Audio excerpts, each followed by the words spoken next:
Mehman internet seyirciler, konkursun birinci şertini berca eder. Instagram sahifama, TikTok sahifama şeride Täsin Gülkü YouTube kanalıma qoşulun, belli hal Mehmet.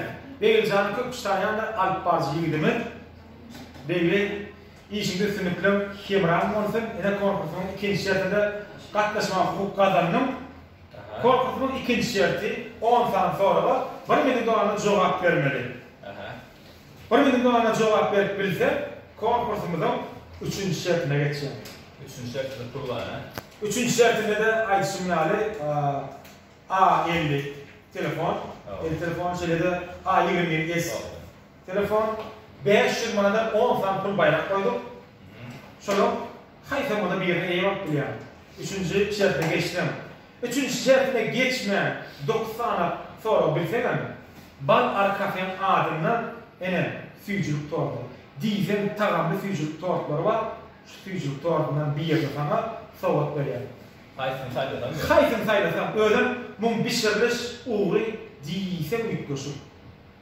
Kadir onu yürütüsen ayttırsa aytıp versin. Tayin mınım?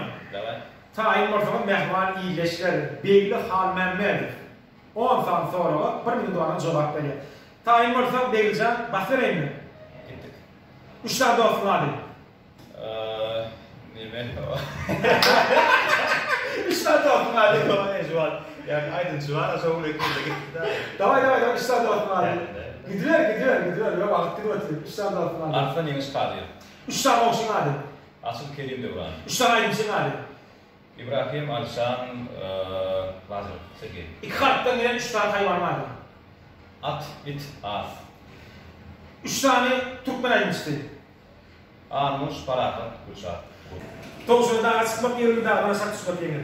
Asan düşmüyor. 3 tane aydınçın arkadaş alıyor. Neme, onu neme. Ne böyle 3 tane var bak bir batıyor. Taşırın aydın düşmüyor. 3 tane taşırın aydınçın. İbrahim Tatlıses, Sergey Lazarov, neme, Alişan. Bildiğini öğrenen 3 tane maşın. Toyota, etmesin göre yani. Toyota, 3 tane maşın aldı. 3 tane Türkmen artistini aldı. Saat Çukur, Batbi, İçerikler. 3 tane Türkmen Kuvveyen aydınçılarını aldı. Paraka, yine Paraka Közü. Ondan Tırpır. Berekella stop derdim. Bilgisayar 10 saat sonra doğru ve doğru aydıp yeniş kadarını.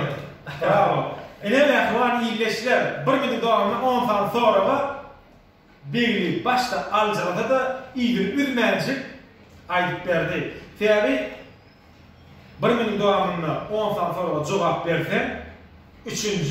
konkursun 3. şertine geçeceğim. 3. şertine Netip bana şu ayın 20'lerine, 3. şertine geçenlerle konkursunu devam eder.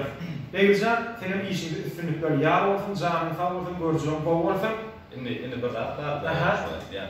Sen 9'sunu bilsen giydin yani. Sadece 10'sunu bildim, hayatın sayın halen. Şimdi sen bana 9'sunu bilen olsan alıp giderdin.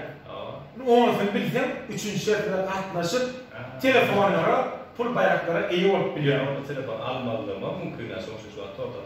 Pul bayrak almak mümkün yani. Pul bayrak tapağı diyor onun ikisinden 100 dönürsem telefonlardan pul bayraktan 100 dönürsem torda aydınlıyor. Öyle de. Tapağı da haydi kol. Ondan pul bol böyle. Konkursun 3. şertine katlaşmana hukuk kazandı. Beyircan 3. şertine katlaşmak için yeni de bir yolu üstünlükler arzu ediyor. Mehman internet seyirciler. Sizden bana arzu olayan konkursun 2. şertine katlaşacağım. 9 sonra bilene bal arkafen adından bir hukuk füyücülük doğduğunu savvat veriyor. Elbette 10 sonra bilsem 3. şertine katlaşmana hukuk kazanıyor. Kim ben karışacağım? Şunu ilk bilenler mi? Sen yani ilk bilen şunu, arkayı ilk bilen. O ne demek? Kim ben arzu olayanına konkursuna katlaşacağım. Heyecan sağ olun. İyilik.